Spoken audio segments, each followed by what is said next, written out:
ভাবতেই পারি নাই এত টাকা দিয়ে তরমুজটা কিনে এই অবস্থা হবে। আর তার মাঝে এবছরের রমজানটা একটু বেশি ব্যস্ত হয়ে পড়েছি, এতটা ব্যস্ত যা বলে বোঝাতে পারবো না। তোমাদের কি অবস্থা? পুরা এই যে 2টা বাচ্চা সামলানো, বাসার কাজ কাম, রান্না বান্না সবকিছু মিলিয়ে অনেকটা হিমশিমের ভিতরে পড়ে আছি। আসসালামু আলাইকুম, কেমন আছেন সবাই? আশা করি সবাই ভালো আছেন। আল্লাহর রহমতে আমরাও ভালো আছি। আর এই যে সকাল সকাল ঘুম থেকে উঠে বাচ্চাদেরকে খাওয়ায়া এই যে নিয়ে যেতেছি মাদ্রাসায়। প্রতিদিন সকালে তো আমাদের এটাই ডিউটি, তো প্রতিদিন সকালে তো আর ভিডিও করা হয় না, তাই ভাবলাম আজকে একটু ভিডিও করে নেই। এই যে সকাল সকাল চলে আসলাম। এই যে দেখো ঢাকা শহরের অবস্থা, 9টা বেজে গেছে, তারপরও লোকজন কিছুই নেই রোডে, খুব কম মানুষই আছে। এখনই তো 9টা বেজে গেছে, আস্তে আস্তে মানুষজন বের হবে, যার যার কর্মস্থানে তেতে চলে যাবে। তো তোমাদের সাথে গল্প করতে করতে চলে আসলাম মাদ্রাসায়। এই যে মাদ্রাসায় 4তলায় মাদ্রাসা, তো এত উপরে উঠা হয় না, উঠতে অনেক কষ্ট হয়ে যায়। ছেলেকে বললাম আচ্ছা আব্বু তুমি চলে যাও, আমি আর আজকে উপরে উঠবো না, দুপুরে তো যাই প্রতিদিন 2টা বাজে, যায় ওরে ভাত খাওয়াই দিয়ে আসতে হয়। আমার যে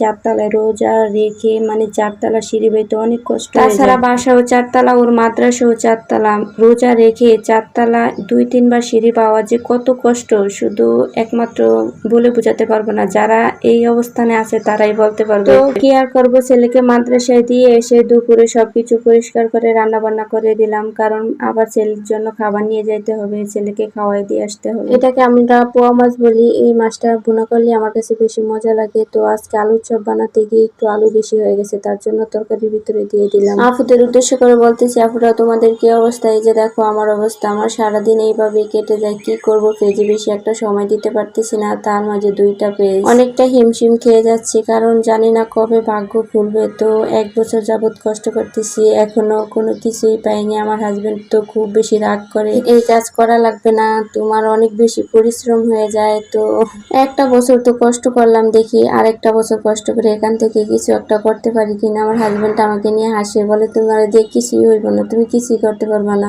আমি তাকে বলি দেখো একটা বছর কষ্ট করছি, কষ্ট মানে মানুষে বলে নাকি পরিশ্রমের ফল মিষ্টি হয়, দেখি পরিশ্রম করে যাই, একদিন যদি ফল মিষ্টি হয়। আর এই তো তোমাদের সাথে কথা বলতে বলতে আমার রান্নাটাও হয়ে গেছে, আর আলু চপ বানিয়ে নিলাম, এখন পেঁয়াজু বানাবো। আর এই তো এখানে একে একে সবকিছু দিয়ে দিলাম, পেঁয়াজ মরিচ, সাথে একটু চালের গুঁড়া দিলে খেতে একটু ভালো লাগে, মচমচা হয়। আর এই যে রেডি করে নিলাম, তো ওগুলা রেখে এই তো চলে আসলাম বেসন গুলাতে।